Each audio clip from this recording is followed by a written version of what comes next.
La Fiscalía del Ecuador determina que el asesinato del ex candidato presidencial Fernando Villavicencio fue planeado desde la cárcel. Llamó a juicio a 6 personas acusadas de ser cómplices.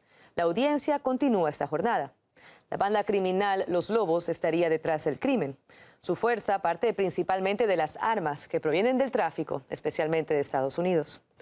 Es que Ecuador vive un clima de violencia y también esto existe en otros países de América Latina.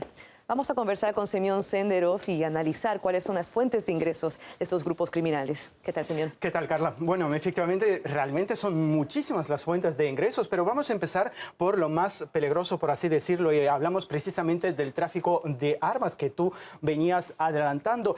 Y, de hecho, es difícil estimar cuánto dinero estarían ganando con el tráfico de armas, porque en el mundo entero es muchísimo, pero se está hablando de esta cifra que podemos fijar en 500 millones de dólares al año. Y si nos fijamos precisamente en Estados Unidos, México, precisamente que las armas que pasan por los cárteles pasan también a otros países. Un dato curioso, y es que en Argentina y en Brasil la cantidad de las armas legales es casi igual a la de ilegales, mientras que en otros países como México, pues la cantidad de las armas ilegales supera esa de las registradas.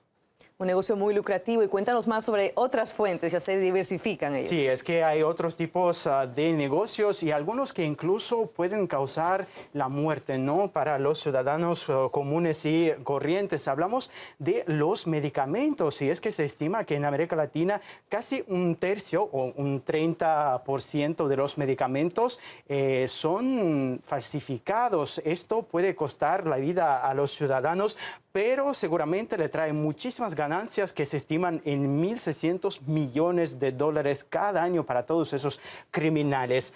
Hablamos también de otras fuentes, que en este caso es la minería ilegal, y destacamos tan solo algunos de los países latinoamericanos. Por ejemplo, en Perú, estos negocios causan unas pérdidas de casi 6.000 millones de dólares, mientras si nos fijamos en el caso de Colombia, causan degradación ambiental a más de 100.000 hectáreas. En el caso de Brasil, incluso amenazan a una comunidad indígena. Pero también vamos a mencionar el caso de los migrantes, porque existe gente que te propone a cambio de dinero cruzar la frontera, pero realmente no está segura de que lo puede hacer. Por eso, de hecho, pide dinero primero y luego todos los intentos de cruzar la frontera. Hablamos de muchos criminales. Las células criminales se estiman de hasta 400, mientras que sus ganancias estimadas son de unos 12 millones de dólares, y eso que no te garantizan la vida, ¿no?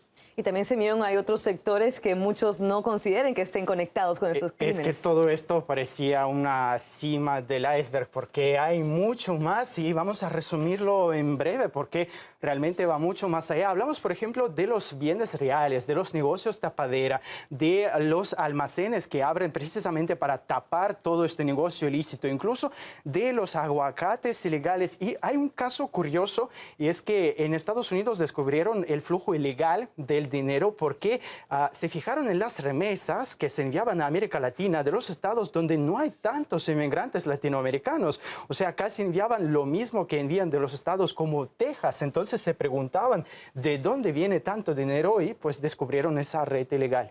Preocupantes cifras de un tema que se sigue intensificando. Gracias, Semyon. Y el analista político Víctor Manuel Quintana destaca que el crimen organizado está diversificando sus áreas de operaciones.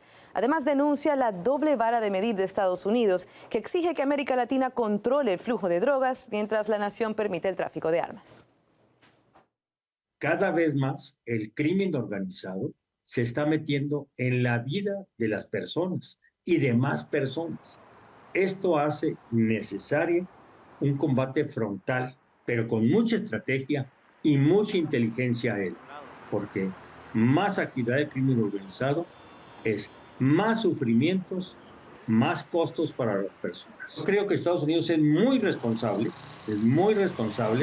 porque tiene una ley demasiado laxa, yo diría totalmente liberal en el peor sentido del término liberal, para la venta de armas.